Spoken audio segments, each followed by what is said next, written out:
Aku berkata kepadamu, sesungguhnya saatnya akan tiba, dan sudah tiba, bahwa orang-orang mati akan mendengar suara Anak Allah, dan mereka yang mendengarnya akan hidup.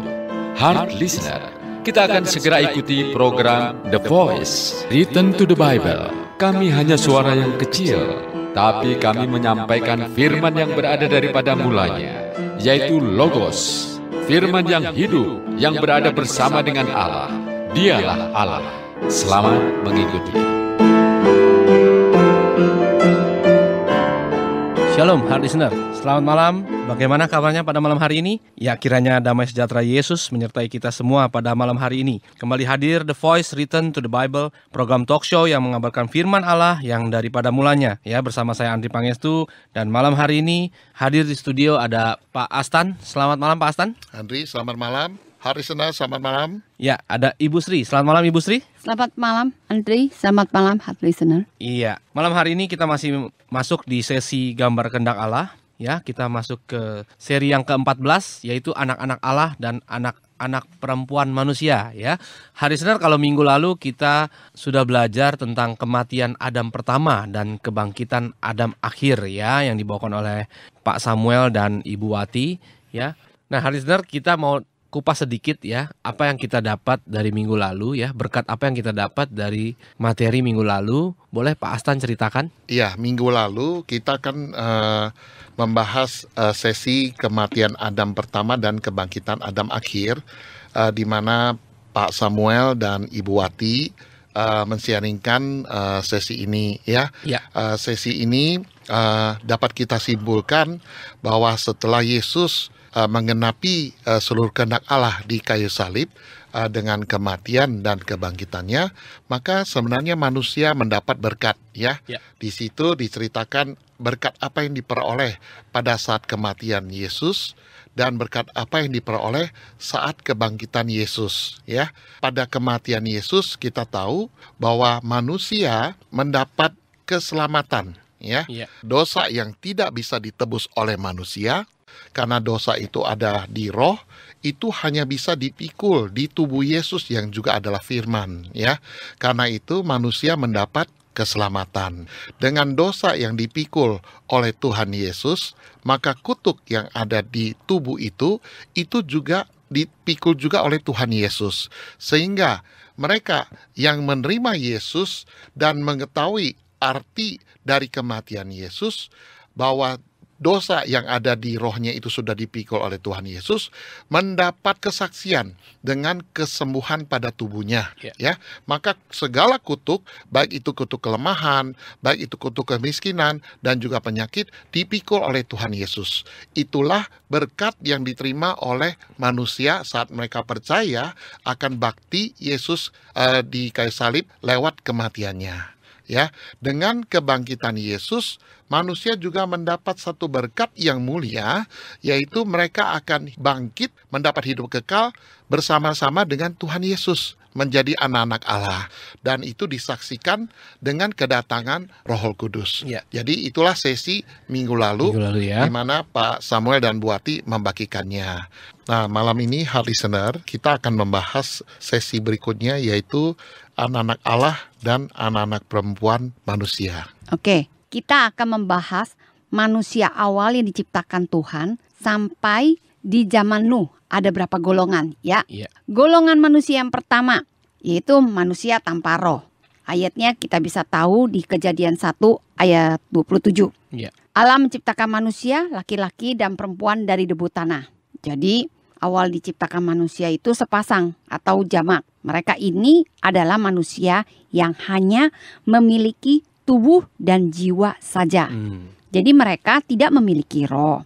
Makanya waktu nanti saat mereka mati, tubuhnya kembali menjadi debu. Sedang jiwanya lenyap. Karena mereka tidak memiliki roh, otomatis dia tidak punya kehidupan setelah kematian. Ataupun kalaupun mereka misalnya berbuat salah, mereka akan mendapat hukuman di bumi saja. Mereka itu kan tidak memiliki roh. Jadi otomatis tidak memiliki alasan untuk takut akan Allah. Karena tidak ada hukuman kekal atau neraka. Nah, mereka yang tidak memiliki roh ini disebutnya Nepilim. Ya. Nah, setelah itu, setelah sekian selang waktu, mereka berkembang biak dan bertambah banyak memenuhi bumi. Kemudian Allah memilih salah satu dari mereka, yaitu Adam. Allah menambahkan roh pada Adam yang memiliki tubuh dan jiwa. Seperti kita tahu, heart listener, roh adalah wujud yang kekal. Sehingga karena ditambahkannya roh pada Adam, Adam menjadi manusia rohani. Karena memiliki roh yang hidup, otomatis Adam yang memiliki roh ini memiliki rasa takut akan Allah. Beda dengan Nepilim yang tidak punya roh, dia tidak punya rasa takut akan Allah. Nah, jadi mulai dari Adam ini adalah golongan manusia yang kedua. Manusia yang memiliki roh, disebutnya anak-anak Allah. Kenapa? Karena roh itu datangnya daripada Allah. Makanya disebut anak-anak Allah. Nah, setelah Adam jatuh di dalam dosa, akibatnya Adam diusir dari Taman Eden, dikembalikan ke tempat di mana dia diambil. Jadi, waktu Adam dikembalikan ke tempat asalnya, Adam dan Hawa mereka hidup bersama-sama dengan Nepilim atau manusia tanpa roh. Setelah selang waktu, apa akibatnya dari kehidupan mereka yang hidup bersama-sama, manusia roh dengan tanpa roh? Kita bisa lihat di Kejadian 4 ya, kita lihat. Pada waktu Kain membunuh adiknya, Kain menjadi seorang pelarian dan pengembara. Kain takut dibunuh oleh Nepilim. Ingat, sekalipun pada waktu itu masih primitif, tapi budaya dan etika sudah ada. Memang seiring dengan waktu dan zaman berkembang lebih luas lagi. Jadi tidak heran Kain setelah membunuh adiknya, dia mengalami ketakutan akan dibunuh juga. Risiko akibat kesalahan yang dia lakukan. Maka di Kejadian 4 ayat 14 dikatakan, kalau ada yang bertemu aku, tentulah aku akan dibunuh. Tapi firman Tuhan di ayat 15 dikatakan begini, sekali-kali tidak. Barang siapa yang membunuh Kain akan dibalaskan kepadanya 7 kali lipat. Nah, di situ kita tahu bahwa manusia roh dengan tanpa roh hidup bersama-sama. Kita bisa lihat ada manusia yang lain. Yang kedua, setelah Habel mati, Adam punya anak lagi, namanya Set.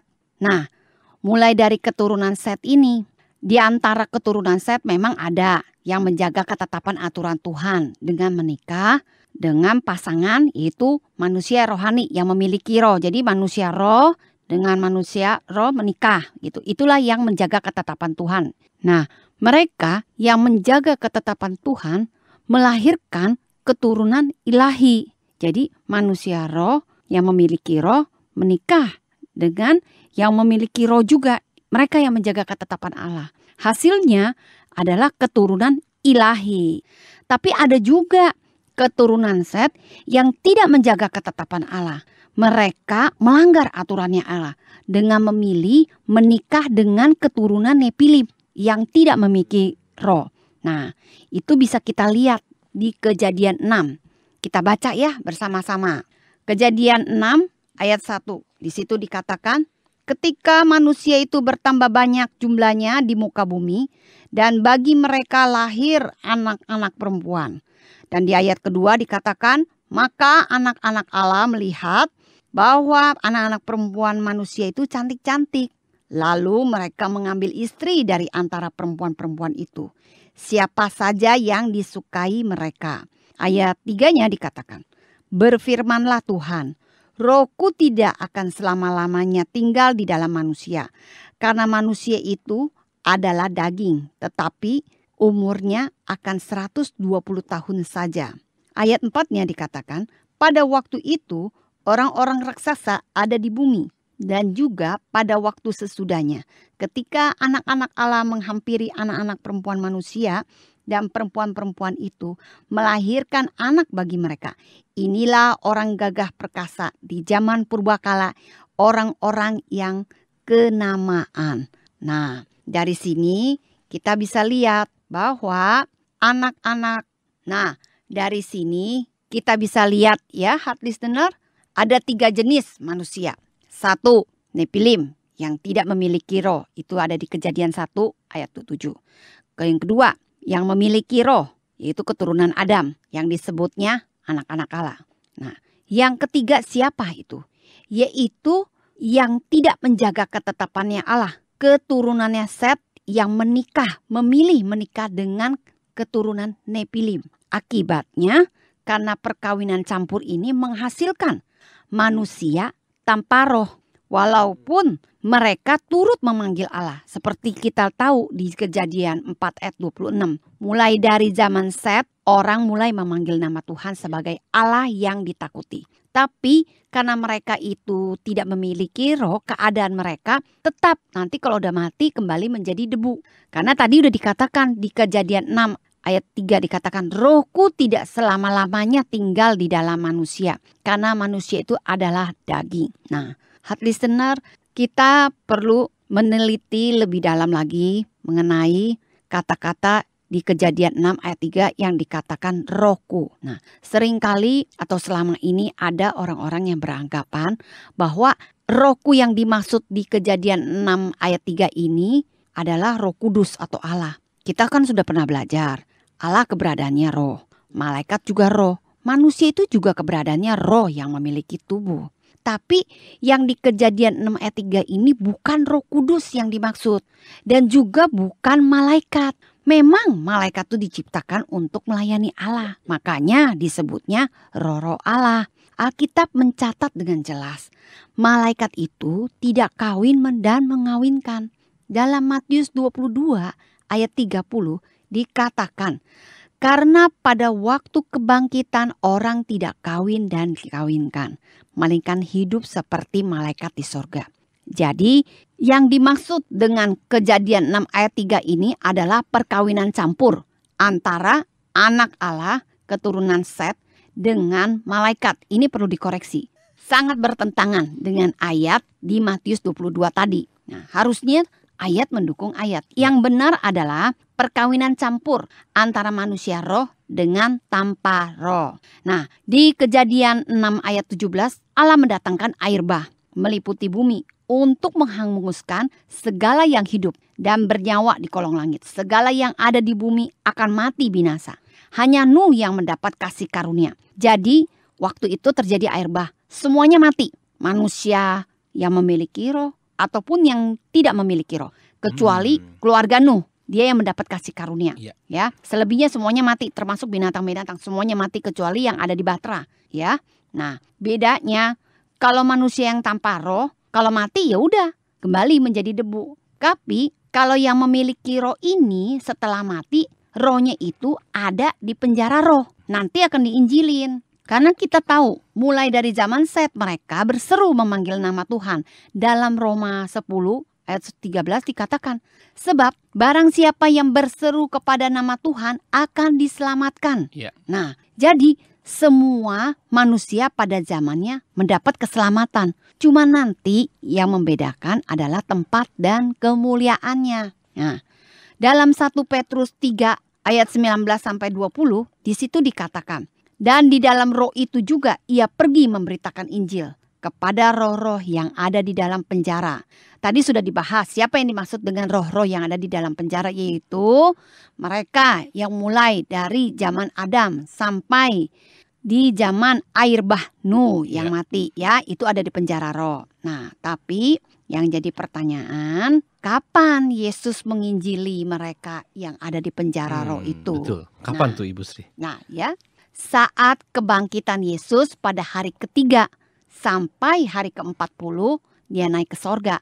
Jadi waktu itu Yesus selain menampakkan diri kepada murid-muridnya, Yesus juga memberitakan Injil kepada mereka yang ada di penjara. Jadi mereka selama ini atau orang-orang yang di sekitar kita banyak yang salah berpikir bahwa penjara roh itu untuk orang-orang yang belum sempat diinjilin. Nah, padahal kita udah pernah belajar di sesi yang lalu bahwa orang mati itu yang tidak terima Yesus akan dihakimi oleh firman. Firman-Nya mengatakan di dalam Yohanes 3 ayat 18. Barang siapa percaya kepadanya, ia tidak akan dihukum. Barang siapa tidak percaya, ia telah di bawah hukuman. Sebab ia tidak percaya dalam nama Anak Tunggal Allah. Jadi Mereka yang tidak terima Yesus, rohnya menjadi roh kotor dan berada di alam maut ini. Sampai usianya 120 tahun baru dimasukkan ke dalam jurang maut.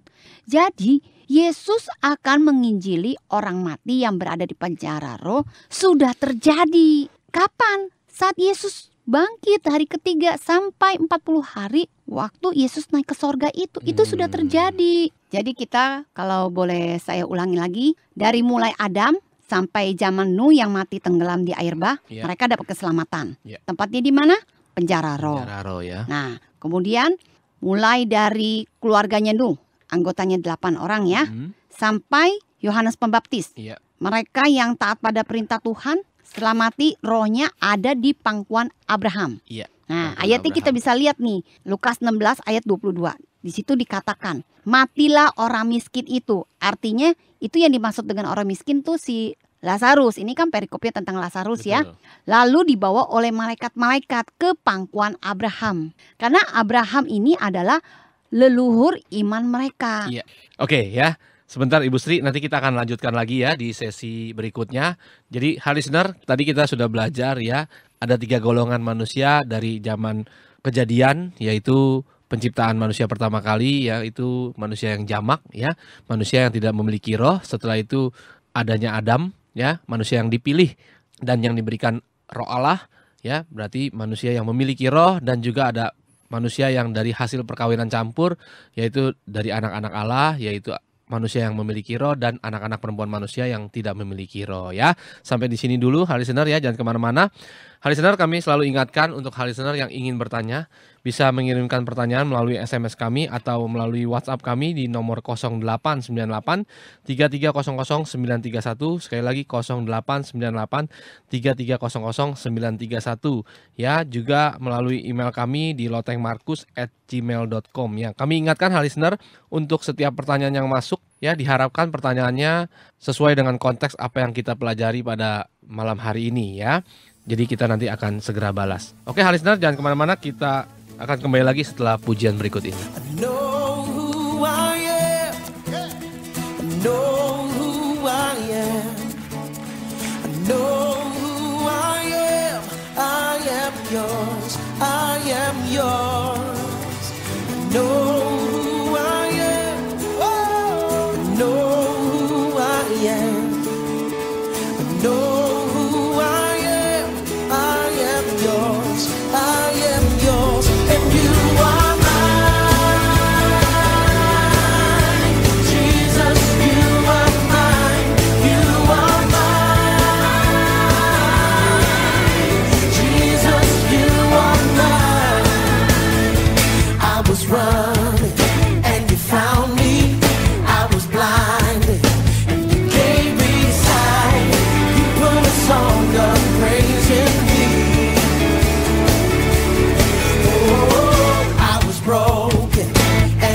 listener, kita kembali lagi di The Voice Return to the Bible ya. Ibu Sri bisa lanjutkan apa yang tadi Ibu Sri sudah sampaikan? Iya, kan tadi sudah sempat kita baca ya. Di Roma 10 ayat 13 dikatakan, sebab barang siapa yang berseru kepada nama Tuhan akan diselamatkan.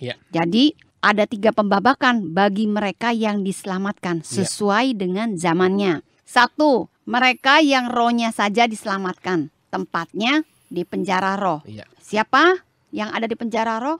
Mulai dari Adam sampai yang mati karena air bah Nuh.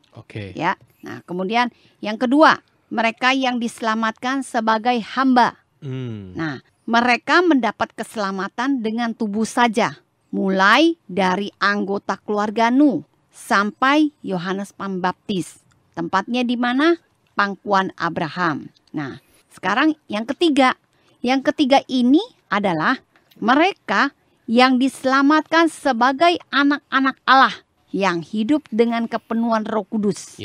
Sehingga ikut serta dalam kebangkitan pertama pada saat kedatangan Kristus. Nah, untuk lebih detailnya yang ini nanti biar Pak Astan yang menjelaskan.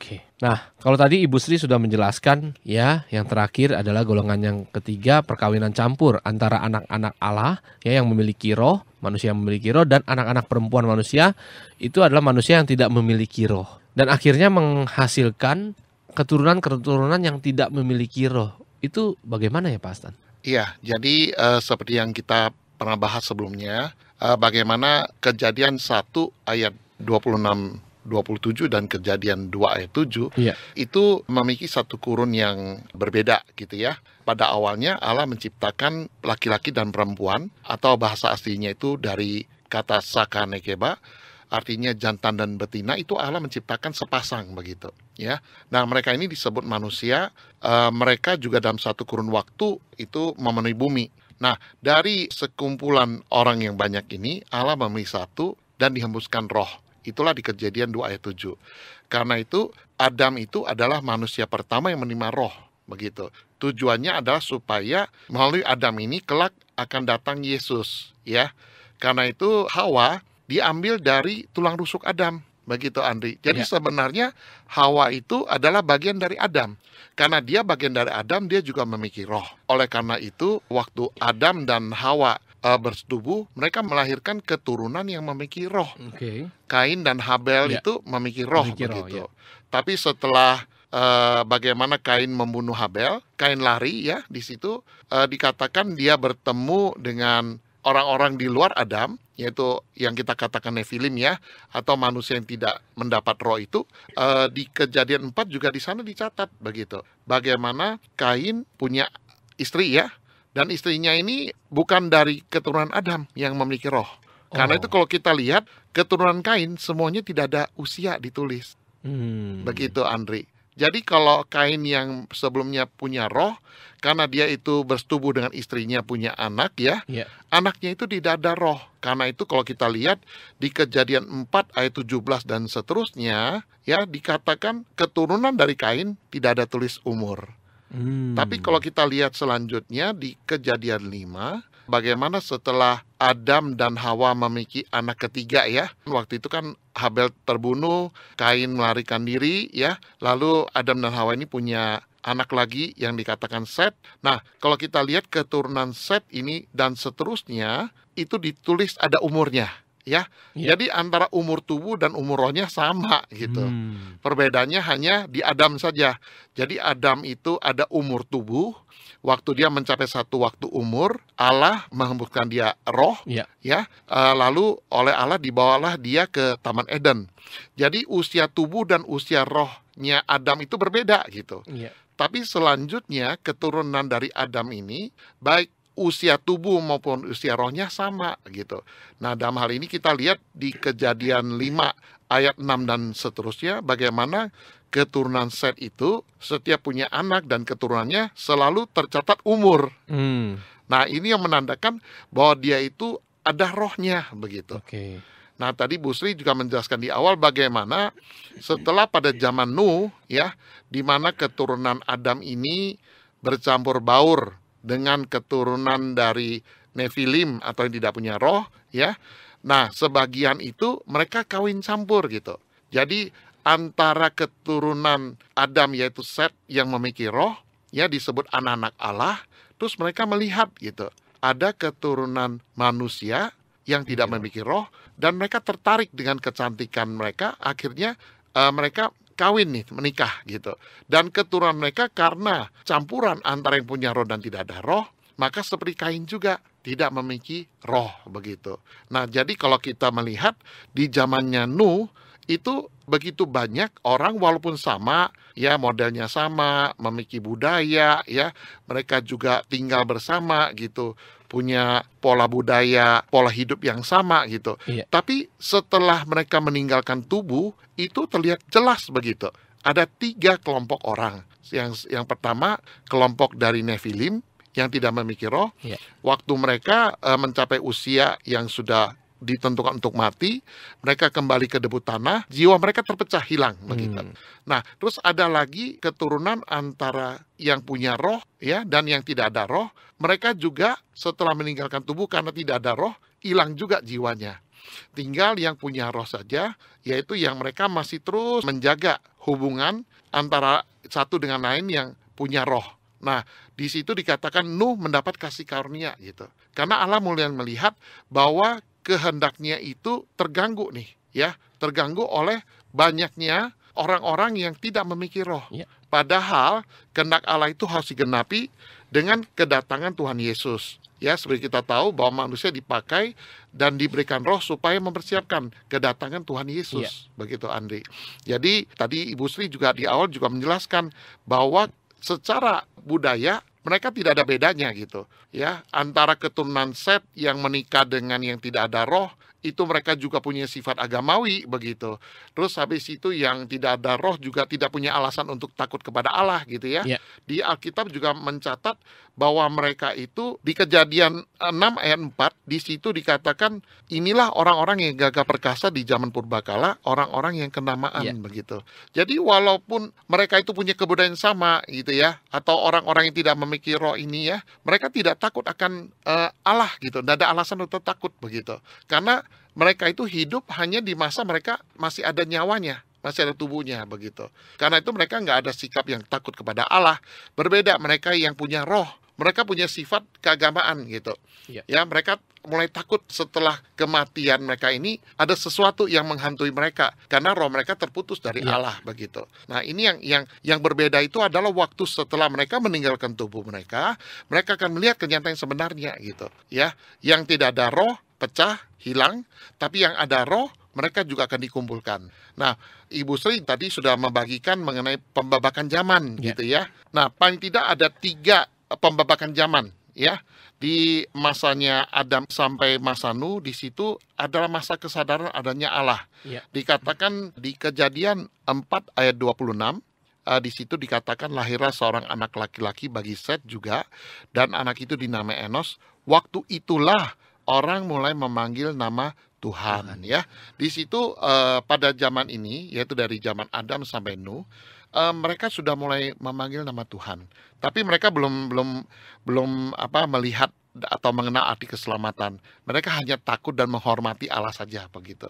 Ya, karena itu mereka yang setelah meninggalkan tubuh, mereka yang masih memiliki roh, mereka itu semua dikumpulkan di penjara roh. Itulah yang tadi Ibu Sri katakan bahwa waktu Yesus mati dan hari ketiga ia bangkit, dan selama 40 hari selain Tuhan Yesus menyatakan dirinya kepada para murid, dia juga pergi ke penjara roh ini untuk memberitakan Injil kepada mereka.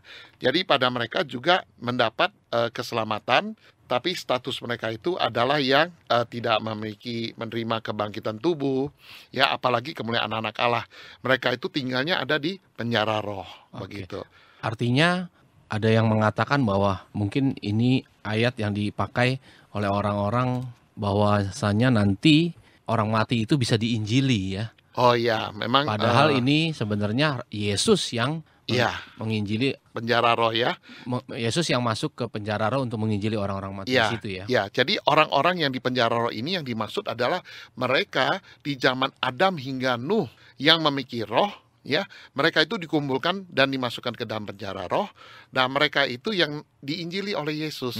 Karena di situ kan dikatakan yang berseru memanggil nama Allah, nama Tuhan diselamatkan gitu. Jadi sebenarnya karena manusia itu dipakai untuk kepentingan Allah, manusia setiap pembabakan zamannya itu juga mendapat keselamatan, Andri, yang punya roh itu. Hanya berbeda status dan kemuliaannya.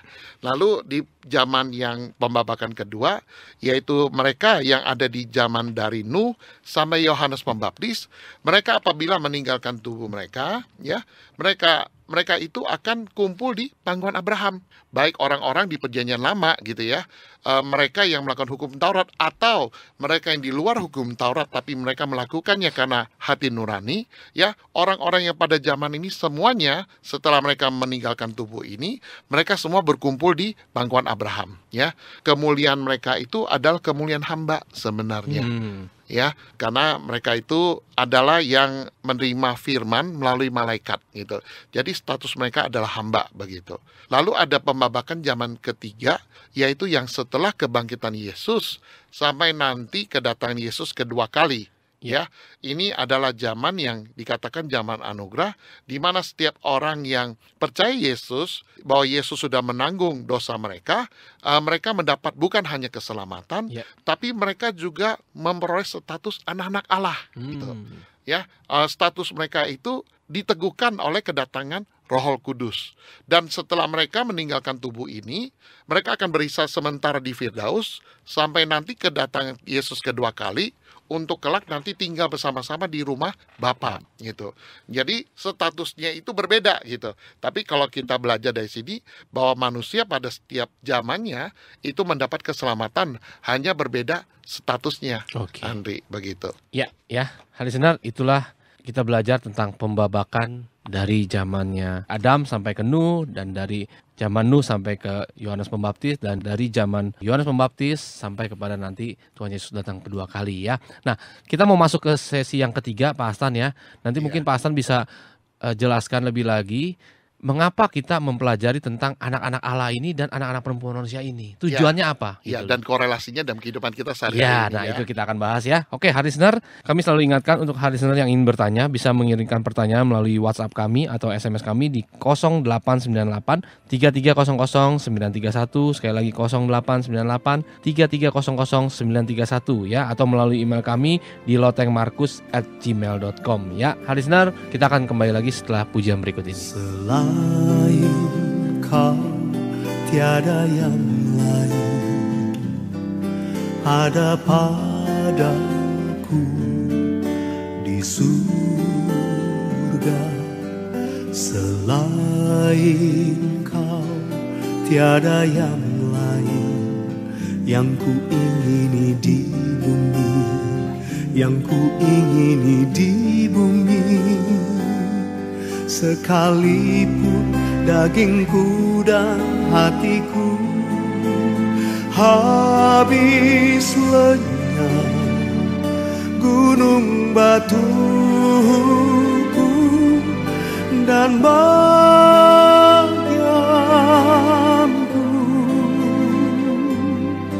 tetaplah Allah selama-lamanya.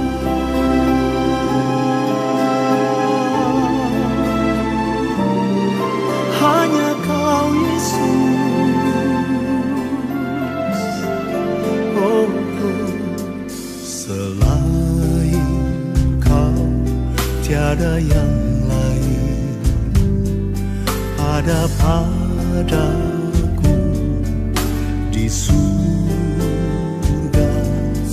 Selain kau tiada yang lain, yang ku ingini di bumi, yang ku ingini di bumi. Sekalipun dagingku dan hatiku habis lenyap, gunung batuku dan bagianku, tetaplah Allah selama-lamanya. Sekalipun dagingku dan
listener, kita kembali lagi The Voice Return to the Bible ya. Nah, sesi yang ketiga ini kita mau belajar apa yang kita dapatkan atau aplikasi apa yang kita bisa bawa di kehidupan kita saat ini mengenai pembelajaran malam hari ini ya, tentang anak-anak Allah dan anak-anak perempuan manusia. Nah, itu boleh Ibu Sri jelaskan. Iya, dari sesi ini kita belajar satu hal, bahwa orang seharusnya tidak mengabaikan tentang takdirnya setelah kematian. Bahwa setelah kematian ada kehidupan. Walaupun kelihatannya ya, selama kita hidup di sini, misalnya ada di pasar, ada orang banyak. Kelihatannya sama aja nih manusianya semuanya ya, memiliki tubuh. Atau di sekolah ya, semua banyak orang pada pergi ke sekolah nih ya. Kelihatannya sama. Tapi sebenarnya apa yang membedakan? Rohnya mereka yang membedakan keadaannya dia nanti setelah kematian. Nah, walaupun ada juga orang dunia ya, hidupnya juga sukses ya. Tapi itu tidak menjamin kehidupan dia nanti setelah kematian. Kalau mereka tidak memiliki nama Yesus, itu akan menjadi suatu masalah besar yang akhirnya akan menjadi penyesalan seumur hidup. Ya, di dalam dunia ini, di dalam lingkungan bermasyarakat ya, manusia itu dibedakan dengan kepandaian, kekuasaan, dan kehormatan ya. Tapi Allah itu tidak melihat luarnya saja, tapi status roh mereka setelah kematian pasti akan dibedakan. Dan itu yang akan membedakan dia, yang menentukan dia. Nah, hanya mereka yang dipenuhi Roh Kudus akan ikut serta dalam kebangkitan pertama sebagai anak-anak Allah. Iya, Yesus juga mengatakan, jadi di zaman akhir ini ya, menjelang kedatangan Tuhan Yesus yang sudah dekat ini, kehidupan manusia itu seperti pada zaman Nuh begitu. Jadi tadi sedikit yang disampaikan sama Ibu Sri begitu.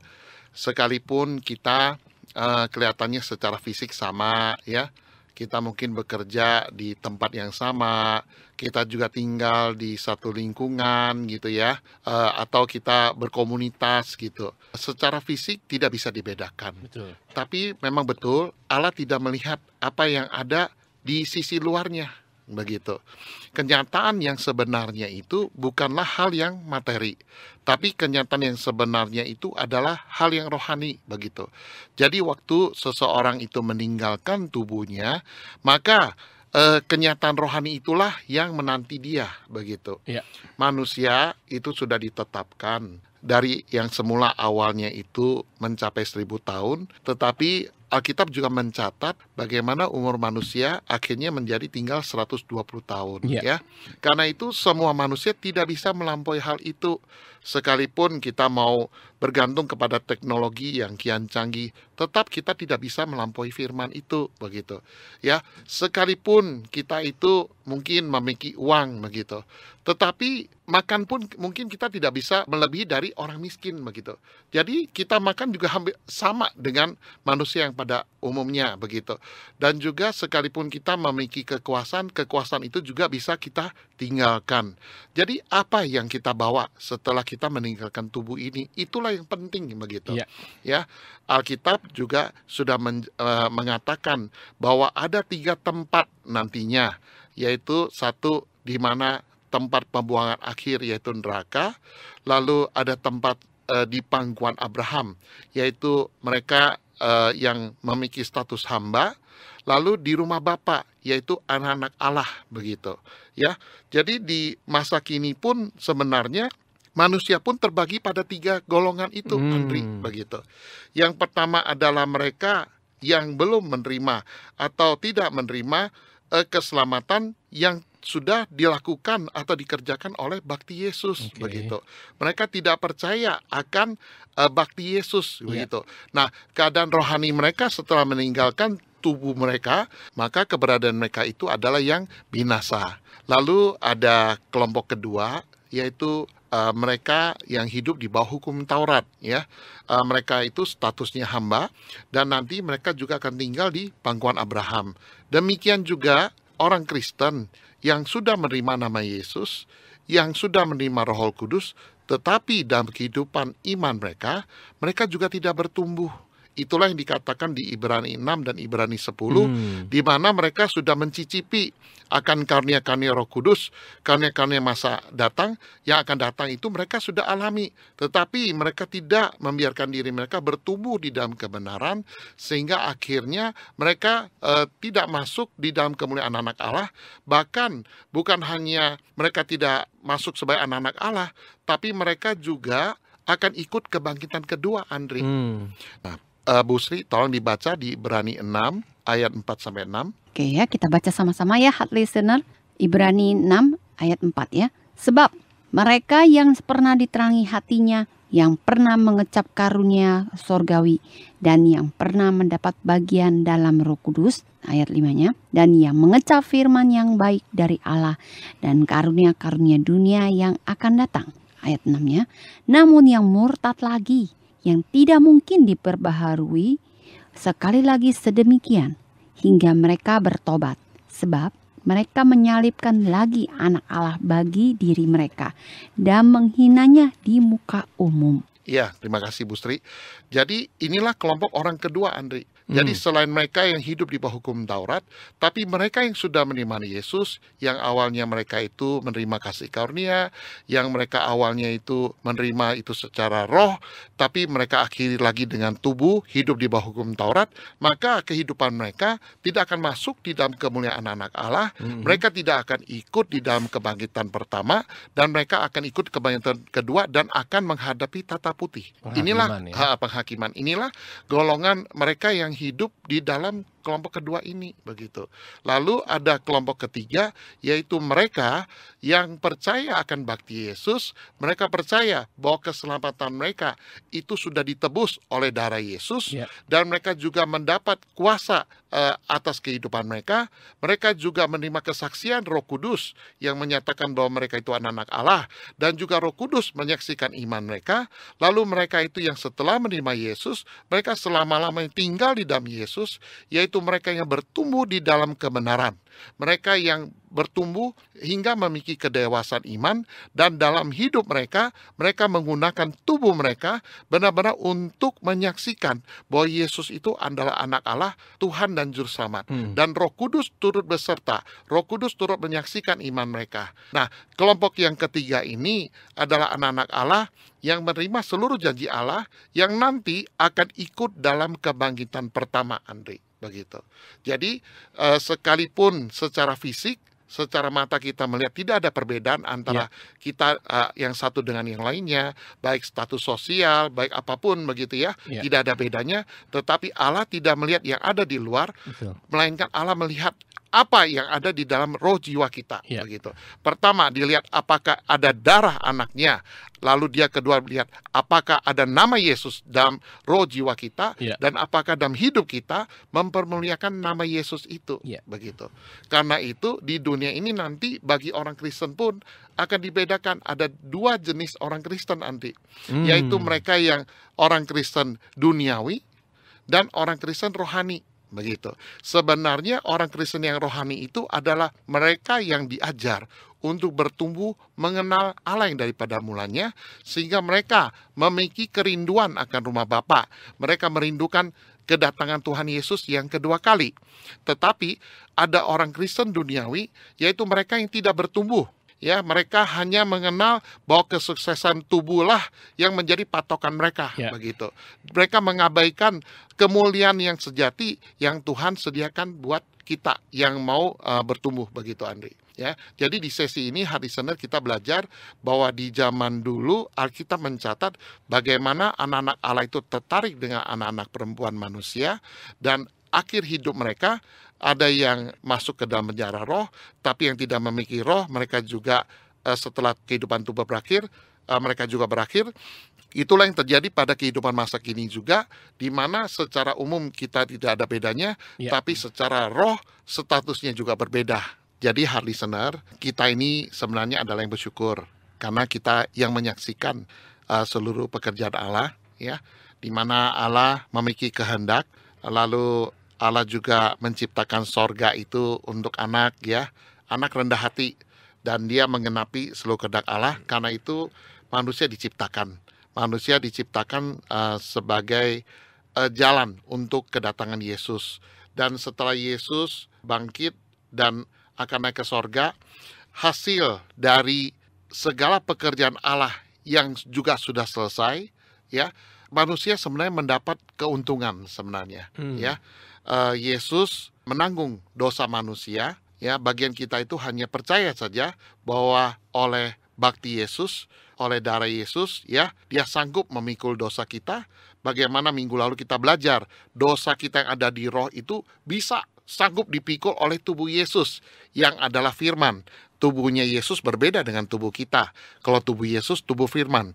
Karena itu Dia sanggup memikul dosa kita. Dan kita juga mendapat efek dari dosa yang sudah dipikul dengan kesembuhan itu. Ya, kita bisa melihat berkat itu. Lalu ada berkat yang lebih mulia, dengan kebangkitan Yesus kita juga ikut dibangkitkan. Ya, kita juga masuk ke rumah Bapa dengan kemuliaan anak-anak Allah. Karena itu Yesus mengutus Roh Kudus. Yesus waktu di sorga baru bisa meminta kepada Bapa, dan Ia bersama dengan Bapa mengutus Roh Kudus masuk ke dalam orang-orang kudusnya. Nah, orang-orang kudus itu adalah yang menyaksikan, membela bahwa Yesus itu adalah anak Allah. Karena itu dalam kehidupan kita yang sudah mendengar kebenaran ini, ya, kalau kita belum sungguh-sungguh mengenal, kita harus bertobat. Kita harus menerima Yesus, ya. Lalu kita yang sudah menerima Yesus, kita yang sudah dipenuhi dengan Roh Kudus, kita juga harus bertumbuh di dalam kebenaran. Ada 3 tingkat pertumbuhan orang Kristen, dari iman anak-anak, pemuda hingga dewasa, begitu. Yang dewasa itu adalah yang mengenal Allah, begitu. Waktu mereka mengenal Allah, mereka juga akan melakukan pekerjaan-pekerjaan yang Allah inginkan, yaitu apa? Menjadi saksi Yesus. Itulah yang Allah kehendaki, itulah yang Tuhan Yesus kehendaki, gitu. Dan Ia berjanji, Ia juga akan menyertai kita selama-lamanya. Itulah yang diberikan kepada orang-orang kudus, begitu. Siapa orang kudus? Mereka yang hidup, mereka yang dipimpin oleh Roh Kudus, begitu. Ya, karena itu hati listener, kita yang sudah menerima nama Yesus, kita yang sudah menerima Roh Kudus, kita jangan berkecil hati, melainkan kita seharusnya bersuka cita, karena pengharapan kita bukan di bumi ini, ya. Dunia ini tidak ada kepastian, tapi firman Allah itu adalah yang pasti. Apa yang dijanjikan oleh Allah itu lebih besar daripada yang pernah kita bayangkan, dan apa yang disampaikan oleh Tuhan Yesus itu juga akan dinyatakan dalam kehidupan kita, begitu. Karena itu pergunakanlah tubuh kita untuk menyaksikan Yesus dalam hidup kita. Kalau kita benar-benar merindukan hal itu, maka Yesus juga akan memperlengkapi itu. Roh Kudus juga akan memampukan kita dengan karunia-karunia-Nya, dengan kuasa-kuasanya, menjadi kesaksian bagi kita, gitu. Ya, jadi kita jangan berkecil hati, melainkan kita harus bersuka cita bahwa kita yang menerima Yesus, kita juga dimantraikan dengan kedatangan Roh Kudus. Bukti kedatangan Roh Kudus adalah dengan karunia pertama adalah kita berbahasa roh, lalu dilanjutkan dengan karunia-karunia yang lain, sehingga kita bisa mengenal Allah secara penuh dalam hidup kita, dan hidup kita berbuah. Itulah yang Allah kehendaki dalam hidup kita, gitu. Ya, walaupun status kita mungkin tidak seperti yang dunia tawarkan, kesuksesan dunia, begitu ya, lalu kuasa atau nama besar, begitu ya. Tapi di hadapan Allah itu berbeda. Allah hanya melihat apakah kita itu mengenal Dia dan melakukan kehendaknya. Apakah kehidupan kita itu berharmonisasi dengan kehendak Allah. Ya, apabila kita itu seturut dengan kehendak Allah, maka segala janjinya, segala apa yang tertulis di Alkitab itu kita akan saksikan. Yesus mengatakan, tanda-tanda ini akan menyertai orang percaya. Ketahuilah bahwa aku akan menyertai engkau hingga akhir zaman. Itulah yang Yesus lakukan bagi setiap orang yang mengasihi namanya, yang melayani namanya. Begitu. Itulah kehidupan orang-orang kudus yang sungguh diberkati. Oke. Ya, hari listener ya, sangat jelas sekali tadi apa yang sudah disampaikan oleh Pak Hasan dan Ibu Sri mengenai anak-anak Allah dan anak-anak perempuan manusia. Ya, jadi bahwasanya kita harus memiliki tujuan daripada kehidupan kita di bumi ini, yaitu menjadi anak-anak Allah dan menjadi orang kudusnya Allah, ya, supaya kita menerima kebangkitan pertama. Ya, hari listener, kami selalu ingatkan ya, Untuk hal listener yang ingin bertanya bisa mengirimkan pertanyaan melalui WhatsApp kami atau melalui SMS kami di nomor 0898 3300 931, sekali lagi 0898 3300 931, atau melalui email kami di lotengmarkus@gmail.com. Ya, juga untuk hal listener yang membutuhkan materi pada malam hari ini, yaitu seri yang ke-14, ya, hal listener bisa mengirimkan email dengan subjek nama spasi gambar kehendak Allah seri yang ke-14 ditujukan ke alamat email kami, yaitu di lotengmarkus@gmail.com. Ya, demikianlah sharing kita pada malam hari ini. Terima kasih atas pelayanannya Pak Astan, Ibu Sri. Ya, hari ini terus dengarkan The Voice Return to the Bible setiap hari Kamis pukul 20 waktu Indonesia Barat, hanya di radio kesayangan kita 100,6 FM Heartland Radio, your family station. Saya Andri Pangestu undur diri, selamat malam dan Tuhan Yesus memberkati.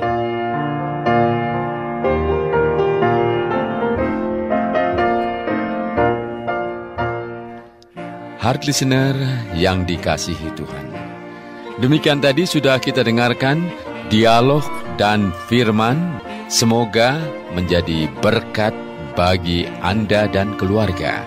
Kita jumpa kembali pada Kamis mendatang, pukul 20 waktu Indonesia Barat. Tuhan memberkati.